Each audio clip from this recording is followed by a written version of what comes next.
Oke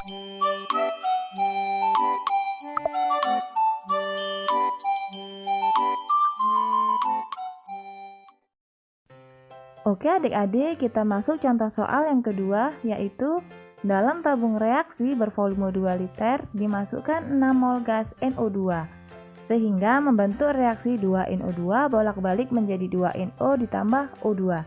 Jika pada keadaan setimbang terbentuk gas O2 sebanyak 2 mol, berapakah harga Kc dari reaksi tersebut? Nah, untuk menentukan Kc sama seperti contoh soal di video sebelumnya. Tapi pada soal ini datanya belum diketahui semua pada saat setimbang. Berarti kita harus mencarinya terlebih dahulu. Nah, langkah yang pertama kita harus tulis persamaan reaksinya, yaitu 2NO2 bolak-balik menjadi 2NO ditambah O2. Nah, langkah yang kedua kita buat tabel mula-mula reaksi dan setimbang. Nah, kita tulis tabelnya seperti ini ya.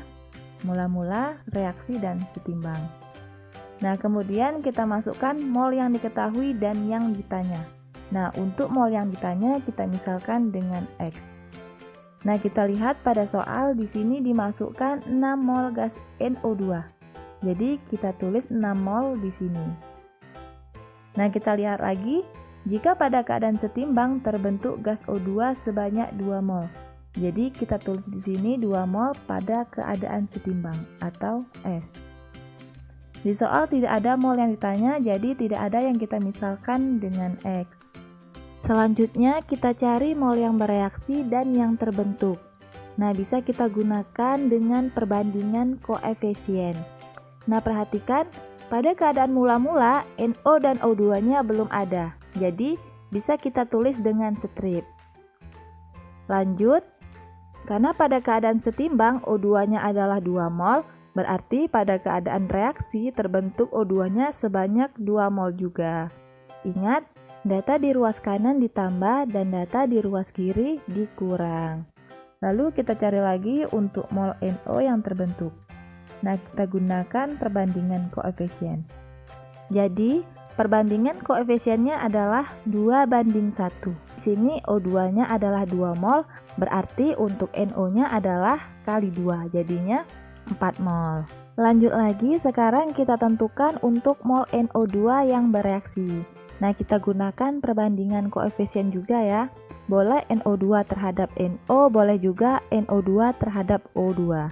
Nah, karena di sini NO maupun O2 sudah diketahui masing-masing molnya, maka di sini yang kita gunakan yaitu perbandingan dengan NO. Maka perbandingannya adalah 2:2. Nah, jadi karena di sini NO-nya adalah 4 mol, maka NO2 juga 4 mol. Kemudian kita hitung mol zat sisa pada saat setimbang. Nah, seperti yang sudah Kak jelaskan tadi, untuk reaktan atau di ruas kiri dikurang. Nah, jadi mol mula-mula dikurang mol bereaksi. Berarti 6 dikurang 4 sama dengan 2 mol. Kemudian untuk mol yang terbentuk, berarti tinggal kita jumlahkan saja. Mula-mulanya tidak ada, saat setimbangnya 4, berarti kita tulis 4 mol. Nah, jadi mol saat keadaan setimbang sudah diketahui semua ya. Nah, langkah selanjutnya kita tentukan konsentrasi atau molaritas masing-masing zat dengan menggunakan rumus mol per volume. Nah, kita lihat di soal volumenya 2 liter, maka masing-masing zat kita bagi dengan 2 liter. Nah, sehingga kita peroleh molaritas dari masing-masing zat, yaitu untuk NO2 sebanyak 1 molar, NO sebanyak 2 molar, dan O2 sebanyak 1 molar. Kemudian kita buat rumus Kc dan masukkan datanya. Ingat, yang dimasukkan hanya fasa gas dan larutan saja. Nah, karena pada reaksi keseimbangan fasanya gas semua, jadi semuanya kita masukkan ke dalam rumus Kc. Berarti Kc sama dengan konsentrasi zat-zat hasil reaksi dipangkatkan dengan koefisiennya masing-masing, yaitu konsentrasi NO dipangkatkan dengan 2 dikali konsentrasi O2 dipangkatkan dengan 1. 1 ini tidak perlu ditulis ya. Lalu dibagi dengan konsentrasi NO2 dipangkatkan dengan koefisiennya, yaitu 2. Lalu kita masukkan datanya ya. Untuk konsentrasi NO adalah 2 molar, berarti 2 pangkat 2 dikali dengan konsentrasi O2, yaitu sebesar 1 molar. Pangkatnya tidak perlu ditulis ya.